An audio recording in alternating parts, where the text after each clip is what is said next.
എല്ലാവരും വന്നോളിട്ടോ. ഇന്നിപ്പോൾ ഫുഡിൻ്റെ വീഡിയോ ഒന്നല്ല കേട്ടോ. ഇതിപ്പോൾ നമ്മുടെ വീടാണ്. ഇത് വീടിൻ്റെ ഫ്രണ്ട് ഭാഗത്താണ് ഞാൻ നിൽക്കുന്നത്. അത് കാണുന്നത് നമ്മുടെ കൊലായിയാണ്. ഞാനിപ്പം നിൽക്കുന്നത് ഞാൻ കയറി വരുന്ന വഴിയിലാണ്. അപ്പം ഞാൻ വീടും പരിസരവും പരിചയപ്പെടുത്താൻ വേണ്ടിയിട്ടൊന്നല്ല കേട്ടോ ഇപ്പോൾ വന്നത്. ഇവിടെ ഒരു ചെറിയ ഒരു കുഞ്ഞ് വിശേഷമുണ്ട്. അത് നിങ്ങൾക്ക് എല്ലാവർക്കും ഒന്ന് കാണിച്ചു തരാം. അപ്പോൾ നമ്മുടെ ഈ ഭാഗത്ത് ഇത് കുറഞ്ഞൊരു ഭാഗം മുറ്റം മാത്രമേ ഉള്ളൂ. തൊട്ടടുത്തുള്ള ഈ പറമ്പ് നമ്മുടെ അയൽവാസിൻ്റെ പറമ്പാണ്.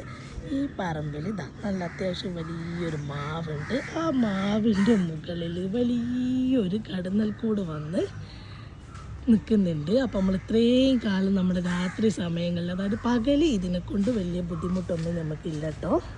വൈകുന്നേരവും രാവിലെ സുബഹിൻ്റെ സമയത്ത് നമ്മൾ ലൈറ്റ് ഇട്ട് കഴിഞ്ഞാൽ നമ്മുടെ വീടിൻ്റെ ലൈറ്റിൻ്റെ ചുറ്റും ഇത് വന്ന് നിൽക്കുകയാണ്. അപ്പോൾ രാത്രി സമയങ്ങളിൽ നമുക്ക് നല്ല ബുദ്ധിമുട്ട് ഇതിനെ കൊണ്ടുണ്ട്. അപ്പോൾ നമ്മൾ ഇത്രയും ദിവസങ്ങളായിട്ട്, അതായത് 2 മാസത്തോളമായി ഈ പ്രാണി നമ്മുടെ വീട്ടിലിങ്ങനെ വരുന്നത്. അപ്പോൾ അതെന്താണ് എവിടെ നിന്നാണെന്നുള്ളത് നമുക്ക് മനസ്സിലായില്ല.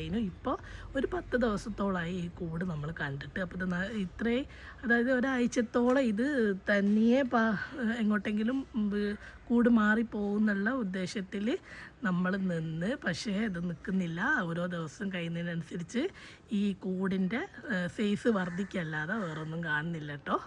പഞ്ചായത്തിൽ വിവരം അറിയിച്ചിട്ട് പഞ്ചായത്തിൽ നിന്ന് മെമ്പറൊക്കെ വന്ന് പിന്നെ ഇത് നശിപ്പിക്കാനുള്ള ആളുകളെ വെയിറ്റ് ചെയ്തുകൊണ്ടിരിക്കുകയാണ്.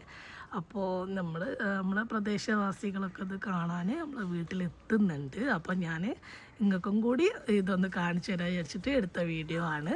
അപ്പോൾ എല്ലാവരും എന്താ പറയുക, അടുത്ത ഇതിൻ്റെ ബാക്കി വിശേഷങ്ങളൊക്കെ ആയിട്ട് ഞാൻ ഇനി വരുന്നുണ്ട്. അതുവരേക്കും ബായ്.